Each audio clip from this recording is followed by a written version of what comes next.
Hello and welcome back to the Tyranny Stories channel, where today I want to talk about the books I got at the library the other day. I know I just released a video that was talking about the top 10 books I want to read, but those are like the books I want to read for like the rest of the year, or if I don't find anything too good at the library to read on whatever week, I'll read one of my top 10 reads. So I have two really big stacks. So I have this stack, lots of books, and I have this stack with a lot more books. So I'm just gonna start going through them and see, and we'll look at the books I picked out. Some of them I know, some of them, or most of them I do not, and I just thought they looked cool on the shelf because I am very much drawn into really pretty covers of books. So I think we'll start with this stack and then we'll move on over to that one. Okay, so we'll put this one over here, this one here. So the first two books are going to be books that I've been wanting to read for a while, and I was able to finally pick up a copy of both at the library. I didn't get the third one, but I have the first two. So I have the Maze Runner and the Scorched Trials. I don't know why one is paperback and one is hardcover. That's what they had, so that's cool. And this series is technically 3 books long. So this is Scorched Trials and Death Cure, and then these two, the Kill Order and the Fever Code, are like novellas or ones that happen in between the rest of this. So let's see. Okay, let me see if I can figure out how to explain this series. So I'll just read the back, I guess. When Thomas wakes up in the lift, the only thing he can remember is his name. He's surrounded by strangers, boys whose memories are also gone. Nice to meet you, Shank. Welcome to the Glade. Outside the towering stone walls that surround the Glade is a limitless, ever-changing maze, and it's the only way out, and no one's ever made it through alive. Everything is going to change. And then a girl arrives, the first girl ever. And the message she delivers is terrifying. Remember, survive, run. That's a good way to describe it without giving too much away. So these kids, all boys until the girl shows up, are put in this maze to test, like, I don't know, how they deal with certain kinds of things, and stuff like that, and then if they can solve the maze and get out at some point. So following that one, we have the Scorched Trials, which I don't know, it says the maze was only the beginning, so I don't know. Let me see. Solving the maze was supposed to be the end. No more puzzles, no more variables, and no more running. Thomas was sure that escape meant he and the Gladers would get their lives back, but no one really knew what sort of life they were going back to. In the maze, life was easy. They had food and shelter and safety until Teresa triggered the end. In the world outside the maze, however, the end was triggered long ago. Burned by sun flares and baked by a new brutal climate, the earth is a wasteland. Government has disintegrated, and with it, order.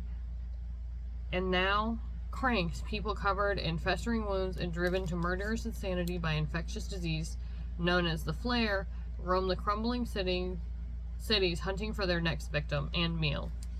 The Gladers are far from done running. Instead of freedom, they find themselves faced with another trial. They must cross the Scorch, the most burned out section of the world, and arrive at a safe haven in 2 weeks. And Wicked has made sure to adjust the variables and stack the odds against them. Thomas can only wonder, does he hold the secret of freedom somewhere in his mind, or will he forever be at the mercy of Wicked? So these two books are going to be really fun to read. I'm more looking forward to the second one because I watched all the movies. The first one is really just kind of setting up the story for the next book, which makes sense. So I can't wait to read these two and see what is different than the movies, or what was in the books that wasn't in the movies, and stuff like that. So I'm really excited to read these two books. And then we have a book with a really pretty cover, actually. Wait, what?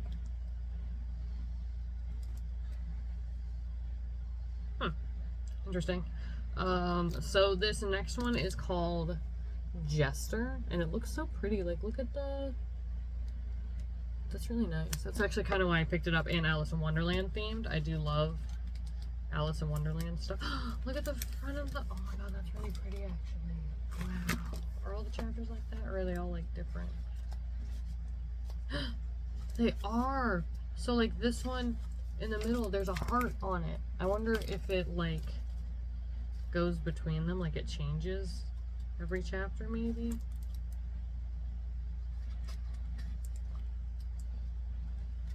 Hold on, I'm looking.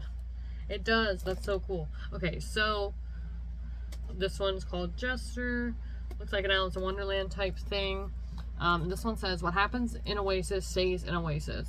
Lisette's father killed the king. His execution leaves Lisette alone, disgraced, and without the magic he intended to pass on to her. In Oasis, that's a problem. Glutted with enchanted performers, Oasis is a sin city where courtiers pay in gold to drink, gamble, and above all else be entertained. To survive on its competitive streets, Lisette peddles paltry illusions in the place of magic.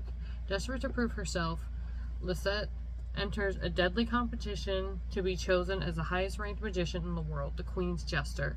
But her rival, the irritatingly handsome Luke, possesses one thing Lisette does not have: real magic. Lisette will do anything to win, but when evidence implicating the Queen in her husband's murder surfaces, Lisette must choose between redeeming her family name or seizing the fame she's hungered for her entire life. That sounds so cool. I would be really excited to read this book. Wow, I guess that's why I picked it up off the shelf. And it's not horribly long. It's less, well, it's about 300 pages. Yeah, 298 pages, close enough. So, it'll take me a little while to read this one. I think it'll be alright, though. I don't think it'll be too much. Yeah. No, I think it'll be okay. This sounds really cool, actually. I want to learn if she does her magic thing or she figures out something else. Who knows? And then this next one I have been looking for such a long time. So I'm excited to see. Oh, there's a different comic in here too. What's this one? No. There's another one. Stop. Of course they're going to come out with another one. Of course they are. So this one is in a series. This one is Robin by Cami Garcia, and the other three books I have read already are here. I read Raven, Beast Boy Loves Raven. Here, sorry, let me get that on screen. Right here, I read those two, and this one up here. So Robin is the next one to read, and then apparently in 2024 there's gonna be another one. There's gonna be one for Starfire, and she looks so cute there. Look at, oh my god, it's so hard to like get it. There we go. Look at how pretty she looks, and it says in spring of 2024, so basically a year from now. I'm not exactly sure when this one came. It must have been really recent.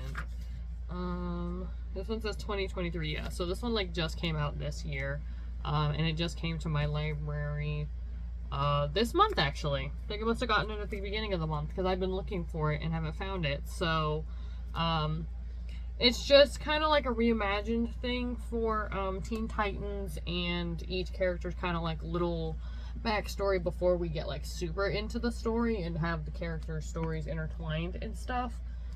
So I'm very excited to read this one and Starfire after that, I guess. And then it shows me a couple of other ones here to read. Wow. Okay, so there's 4 now, and then they're both 5th. I kind of want these for myself. I might buy these at some point. So that is the next book. I have another comic. I only have 2 comics on this list this time. Last time I did a library haul, I had, I think, mostly comics because there were a lot of good ones out at the time, and I wanted to read all of them. So the next one is also a comic. This one is called Squire. I honestly got it because I liked the look of the art inside the book. Like, it looked really nice. This is just like a idea of what the art looks like in here. It's very pretty. I like it. And it's a longer comic too. I do like that. That makes my heart happy. So this one, Squire is about this person. Okay, so born a second-class citizen, Isa has always dreamt of becoming a knight. It is the highest military honor in the once great empire, and as a member of the recently colonized Orkney people, it's her only way to full citizenship. Now ravaged by famine and mounting tensions between different provinces, the city finds itself on the brink of war once again, and Isa can finally enlist in the competitive Squire training program. It's not how she imagined it, though. Hiding her Ornu status in order to better blend in, Isa must navigate new friendships, rivalries, and rigorous training under the merciless General Hende. As the pressure mounts, Isa realizes that the greater good city's military promises might not include her, and that the recruits might be in more danger than she ever imagined. She will have to choose loyalty to her heart and heritage or loyalty to the Empire. Ooh, I wish, man, they should write a book, like an actual book, not just a comic. The comic is great, but they should write a, like, full-on book to this as well. That would be really cool. Wow. No, this looks like it's going to be really good. I think, yeah, this one's new, too. This one just came to the library this month, so because it'll tell you on the new sticker, it'll say when it came in, because they can just take the sticker off when it's not new anymore. So, and I got a lot of new books that just came out, so I am excited to read this one as well. I'm excited to read all of them, and I feel like I'm going to keep saying that, but this one looks really fun. It is really thick, so it's going to take me a little while to read, even though it's a comic. And then the next one in the stack, I actually started reading this morning. I got to, like, page... What page did I get to? Page 16. So this one is called Pandora, and it kind of actually drew me to it because look at how beautiful that looks. Like, what? Come on, that's so pretty. I don't really usually read old books like this. So this one says... London, 1799. Laura Blake, an aspiring jewelry artist, lives with her, I don't know what that word means, odious uncle atop her late parents' once famed shop of antiquities. After a mysterious Greek vase is delivered, her uncle begins to act suspiciously, keeping the vase locked in the store's basement away from prying eyes, including Dora's. Intrigued by her uncle's peculiar behavior, Dora turns to young ambitious antiquities scholar Edward Lawrence, who eagerly agrees to help. Edward believes the ancient vase is the key that will unlock his academic future. Dora sees it as a chance to establish her own name. But whatever Edward discovers about the vase has Dora questioning everything she has believed about her life, her family, and the world as she knows it. As Dora uncovers the truth, she comes to understand that some doors are locked and some mysteries are buried for a reason, while others are closer to the surface than they appear. That sounds really cool. Even for like a novel set in like almost the 1800s, it sounds really cool, and I would be really interested to see like where this book ends up going. I think it'll be really good. Oh, I think it'll be really good, and I can't wait to continue reading this one today. I'm gonna put it over here actually. And then the next one, it also has all of these have like such beautiful covers. Honestly, like, I don't know who's doing covers these days, but man, they're doing a great job. Oh, that was a new book. This one was from also July. This one's from June, and which I believe would mean it's, oh, they've written other books. Cool. Let's go right here. 2022. Okay, so it just came to the library this year, but it was written or made in 2022. Anyways, so this one is called Better Than Fiction, and look at how pretty that little, I love all the designs on it, everything. It's so pretty. So this book is, let's see here. Love isn't always by the book in its charming romantic comedy about a bookseller discovering how to be the main character in her story. As a self-proclaimed book hater and a firm believer that the movie is always better, Drew Young didn't anticipating inheriting her grandma's bookstore, the Book Nook. She's in way over her head, even before the shop's resident book club, comprising of 5 of the naughtiest old ladies ever, begins to do what it does best, meddle. Best-selling author Jasper Williams is a hopeless romantic. When he meets Drew at his Book Nook signing event, he becomes determined to show her the beauty of reading. He curates a book bucket list in exchange for her help exploring the local Denver scene for his current manuscript. From going river rafting to trying local restaurants, Drew begins to connect with Jasper in a way she thought only happened in fiction. When messy family ties jeopardize the future of the Book Nook, Drew is caught between a bookshelf and a hard place. That's funny.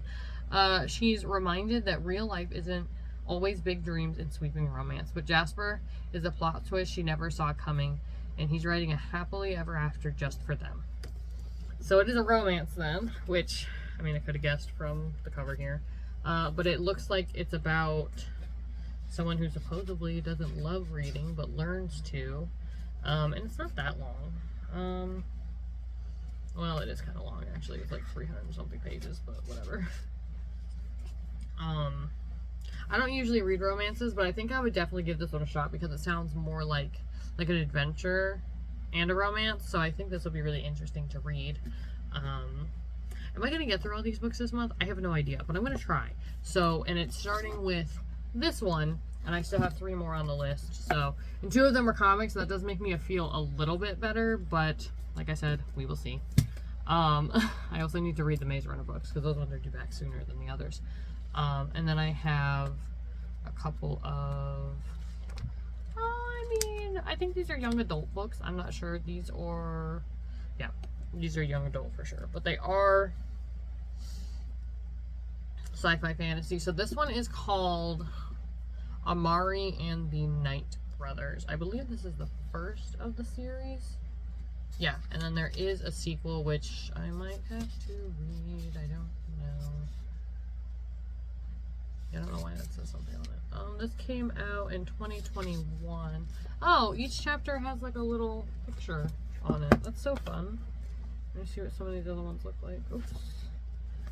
Oh, there's a snake on this one. There's like a little opal on that one. I guess they probably have something to do with the chapters themselves. Kind of like the Harry Potter ones. They have like little pictures on each one. That's really cool. Alright, let's read the back here. Amari Peters has never stopped believing her missing brother Quentin is alive, not even when the police told her otherwise, or when she got in trouble for standing up to bullies who said he was gone for good. So when she finds a ticking briefcase in his closet containing a nomination for a summer try at the Bureau of Supernatural Affairs, she's sure the secretive organization holds the key to locating Quentin. If only she can wrap her head around the idea of magicians, fairies, aliens, and other supernatural creatures all being real. Now she must compete for a spot against kids who have known about magic their whole lives. No matter how hard she tries, Amari can't escape their scrutiny and doubt, especially once her own supernaturally enhanced talents is deemed illegal. With an evil magician threatening the supernatural world and her classmates thinking she's an enemy, Amari has never felt more alone. But if she doesn't stick it out and pass the tryout, she may never find out what happened to Quentin. That sounds cool. Learning about the supernatural world and then trying to find your brother at the same time. That sounds so fun. I just thought the cover looked really pretty. Is she... From the cover, it looks like she might be like a spirit or a water user or something. I don't know. But it's very pretty, and I'm very excited to read this one. It doesn't look like it'll take as long to read because there's not as many words on the pages as the other books because it's a little bit shorter too. Like how tall the book is shorter. So this is the next one. I picked it up because it looks like it's for space, or it's about space. It's called Stowaway. And it looks like, oh, I saw a picture somewhere. Oh, it's got all these like little, I don't know what these are. I'm not sure what these are at all. It's only chapter 1. Are these? I think these are a note the captains have wrote before. There's like a little, throughout the whole book, there's like these little notes between chapters. Wow, these chapters are really long though. I'm not sure what's up with that. So this one's called Stowaway, and let's see what it says here.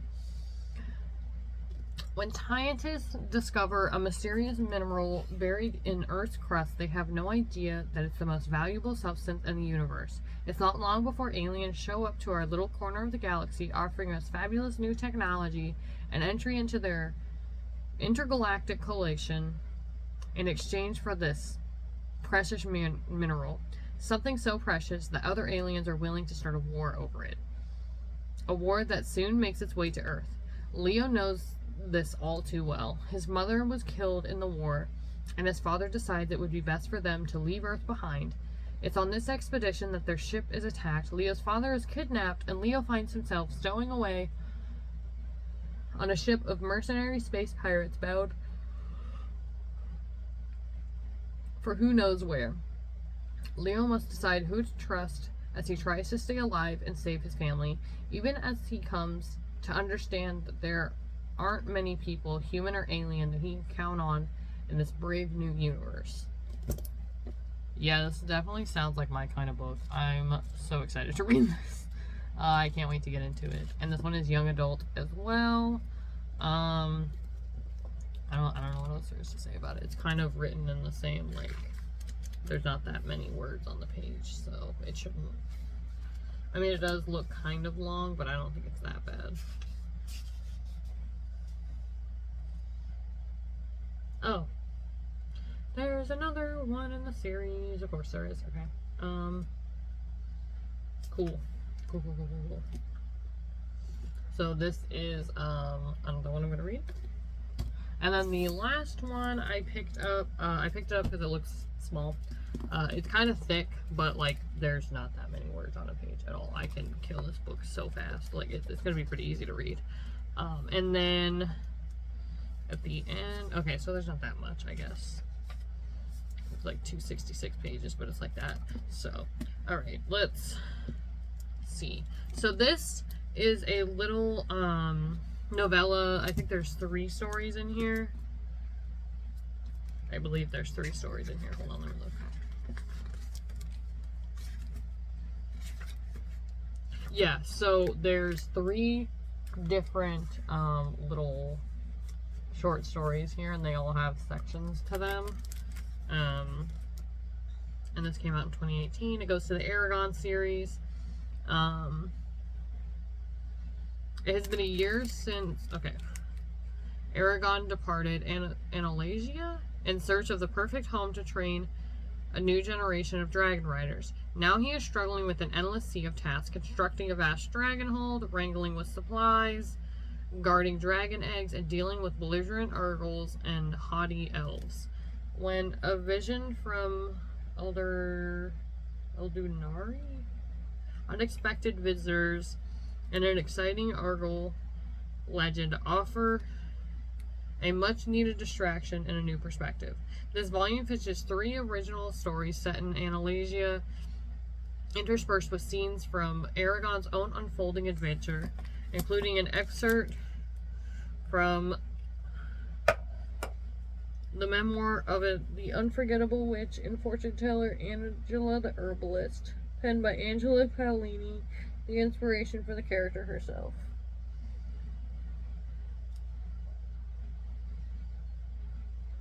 Apparently the art in this as well is by the author, which Christopher Paolini.